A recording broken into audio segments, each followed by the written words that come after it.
Hello, ladies, gentlemen, and everyone in between. Just a small disclaimer before we start, although I'm gonna make it quick, so no worries. All materials that you see me use in this video are going to be listed, although those are things that I paid for from my own pocket, from my own funds. And I am not sponsored by any way, nor affiliated with any of those companies. So if you enjoy my content and like the stuff that I'm doing and would like to help me make more stuff like this, please do consider either donating by coffee or becoming a patron. You can be damn sure that I'm gonna spend it for materials, so either more Eva foam or spray paints in my favorite graffiti shop, so thanks boo. Although there is going to be a special thank you that goes to Cosplay shop BE because they actually gave me a very nice discount this time, so thank you guys. I started with gluing together two pieces of a 2 cm thick Eva foam block of a higher density, so it's a harder one, and prepped the shapes for the feathers. They are also made out of Eva foam, although lower density of around 4 mm thickness. For the bird skull I found a generic 3D model online as to help me think how to plan the carving process, but the feathers were just sketched by hand while looking at the reference picture. I always start with scaling my props and accessories, although this time it was pretty much a wild guess, although it looked fine in the end, so it's okay. And as you can see, the mission for today is figuring out how to approach crafting videos, because honestly I've been thinking about this for quite a while. Also have a pretty big backlog of raw footage that I can use for stuff, although I don't think that just watching a time-lapse with music would be interesting enough for people to actually want to spend 20 minutes on this, so you're kinda stuck with me and my voice at this point. Hope you don't mind. As per usual, this is an attempt to just make myself more active, I suppose, because I am one of those people that tends to go on binges, sort of, and make a lot of stuff in a couple of months, and then winter comes, or like let's say a rainy season, and then you don't do that much, and like getting back into the habit of not just being idle and scroll Facebook or catch up with any media that comes to mind all the time, or just refreshing time-consuming games. Hehe, otome. So like the idea to make this Rakan skull was as sort of a warm-up, because I need to come back to a bigger project that I started around 3 years ago or something like this, and I have a month to finish this. Well, thankfully there is plenty of stuff already made, although you know how it is, like kinda getting back to something that's been gathering dust in a box for such a long time needs a proper headspace, I would say. So over the years I crafted a lot of stuff from League of Legends in general, although it was always part of a full costume or something like this, and I kinda missed having something smaller that I can just like either put on Etsy later or just make in a couple of days and just enjoy it for the heck of it. And I suppose this is what came out of it. The skull actually ended up as a present for someone, and I do hope that they enjoy it, although I definitely enjoyed making this, so that's what counts, I suppose. And that could actually be a good cue to start talking about being awkward as heck, because that's an interesting topic, I suppose. Like, I get the impression that a lot of people can relate to this, although from myself I would expect that I got over having trouble to talking with people in public. Although I was certainly doing better when I was actually working on events, etc. Now I don't interact with people that much, as winter season doesn't really have that many events and projects, so let's say I've been staying home more and just doing cosplay stuff and preparing things for Etsy and launches, etc. Although holy heck, really bless the fact that I live so close to the LEC studio, because I can't stress enough how important this place became to me emotionally in general. It's interesting because, I just showed up randomly one day, like 3 years ago, and just got mentally adopted by people in there.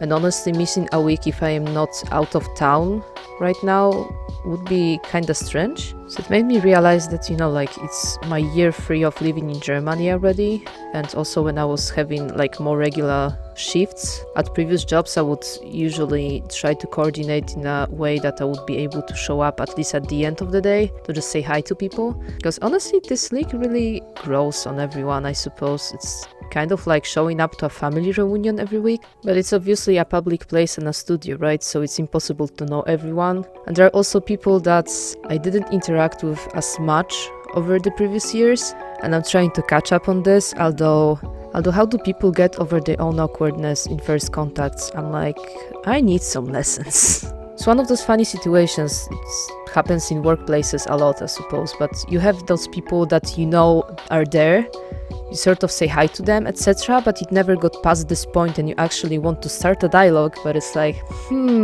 how do I get over this strange wall that you never actually knew existed? But hey, historical joke moment. I live in Berlin, so this place is all about crashing down the wall, so hehe. That's the year for this, right?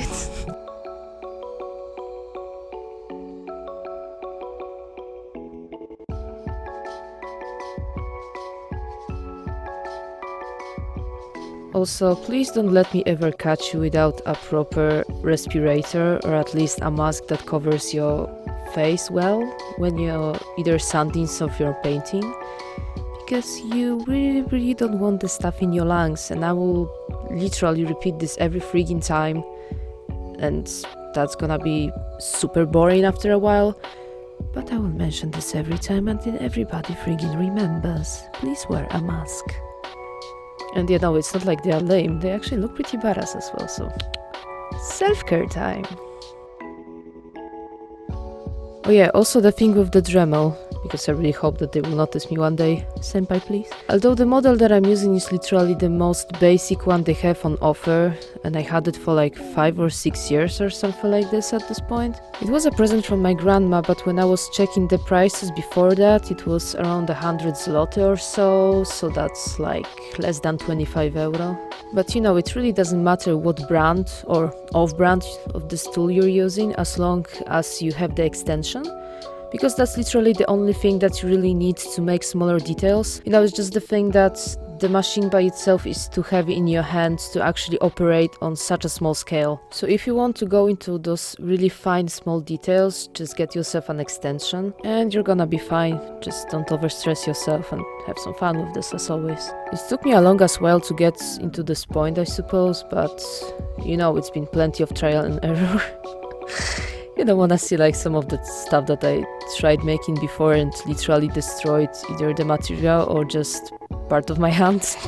To be completely honest with you, I made this skull just to see what is my level at this point, because I haven't been crafting for a bit. I mean, haven't done carving like this in a bit, and I wasn't sure what I'm gonna end up with. So let's just say that I'm very pleasantly surprised. Also, that's a bit of a beginner's tip, although I guess it also applies to people who's been doing this for a while but are either forgetful or grind too much and try to do stuff too fast or have too little time before the convention. We've all been there, I suppose. Although, do remember to leave yourself part of the material that you're carving into on the side. So either the part of the same EVA foam, XPS styrofoam. You know, always try the tip that you want to use or the grid of the sandpaper before you actually dive in, because it's always just so much easier to switch something than to have to repair this later. So you will really save yourself a lot of frustration and, let's say, bad energy. You really don't want to destroy something that you already spent a couple of hours on, right? So just be nice to yourself. And I am definitely speaking from experience here. Help. And a quick tip for foam clay. It's always good to keep a container with water next to yourself and some clean brushes to be able to apply a small amount of this, because it just helps to blend the clay better with the foam body that you have. That's one thing, and also makes it so much easier to work with finer details. So you can use various tools for this clay. What I got in here, the metal ones are just dental tools, but part of them, the plastic ones, are just regular for normal clay. Works fine as well. So anything that doesn't stick to the surface or can be safely dipped in water to stop it sticking to the surface will work just fine.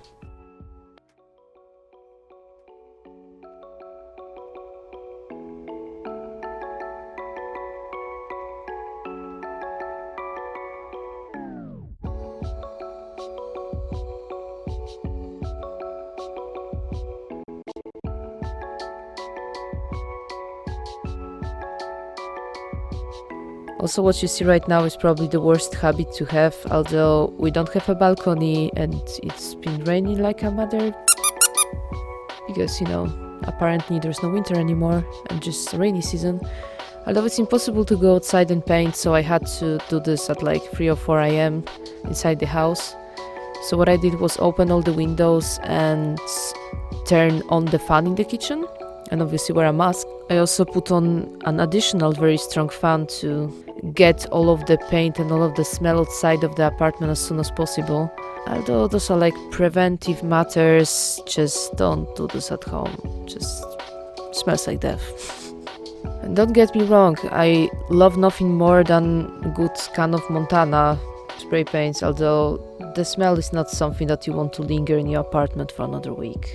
I'm also always terrified and try to be super careful to not damage anything, because obviously we are renting the apartment, so I always make sure to be super careful and clean afterwards so there are no leftover paint stains anywhere. Although I'm pretty sure that will give me a heart attack if there actually were some. And there is also that little interesting thing I noticed about the color scheme of those feathers. Yep.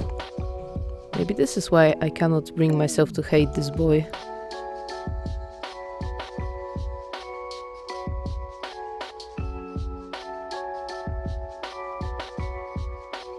Yeah, but like getting back to the building topic as a way of patching up some holes that I would have in here otherwise, and maybe you would actually be interested in this. Although damn, Berlin is a really great place to be at, because when I was feeling like total crap at one point and not really knowing where I want to go with this video, the circumstances were nice enough that it was Monday, so I realized that Tuesdays are recurring local drag shows that I wanted to visit for quite a while right now. So we ended up going with one of my friends, and holy shit, was that a good choice to make. For quite a while I've been looking for something interesting enough to lure me out of the house more often, and that might be a place where I will be going regularly now.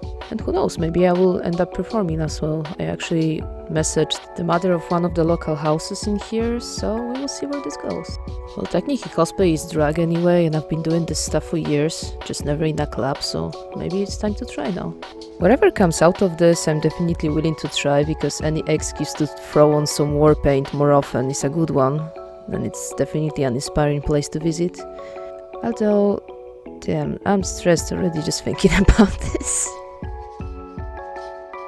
Also, I realized that kinda at the last moment that I still have to fit the skull to be able to glue those feathers on properly, because otherwise it would be too bulky, so yay me for not forgetting about this.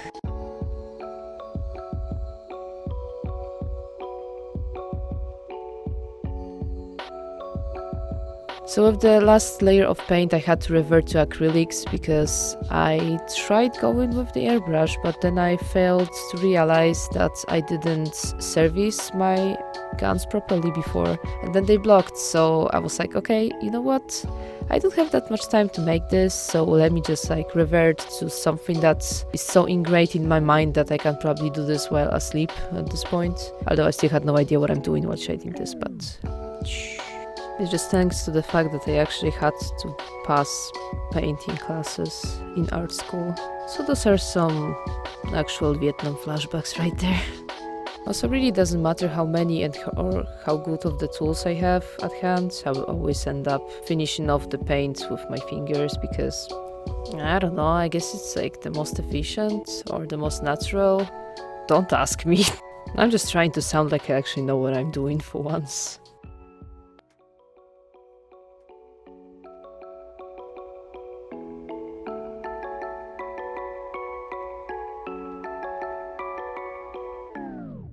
Okay, so to quickly sum up the whole process, I started crafting this cowl, I think Tuesday early morning, and finished on Friday, so let's say it took me 3 days total, from start to finish. Although I didn't seal the paint in the end, so that's a small oopsie, but disregard this time. Although I don't know why editing this video was actually so taxing, because now would mark a week since I started putting this together, although honestly coming up with how to approach this was probably the longest process, so I really hope that for the next ones it's just going to be easier and hopefully faster, but you know how it is whenever you start with something completely new. Because probably 80% of the process was me stressing about this coming off to dry or being too boring to watch basically. Thanks for bearing with me guys, I really appreciate this if you made it this far. As usual, if you have any suggestions or would you like to tell me something, just drop a comment and I will be sure to read those. And feel invited to drop by on my other social media, I'm much more active there, especially on Instagram. Well, mostly in the stories, let's say I kinda struggle with being regular when it comes to posts. Working on it, although stories are definitely my main go-to. So there's literally everything, starting from memes to opinions to me fangirling over fresh drops, trailers, music, etc. And real-time updates whenever I'm crafting something usually, so that's probably like 60% of what you're gonna find there. Okay, who am I kidding, like 80% is probably me fangirling over stuff, so don't tell me I didn't warn you.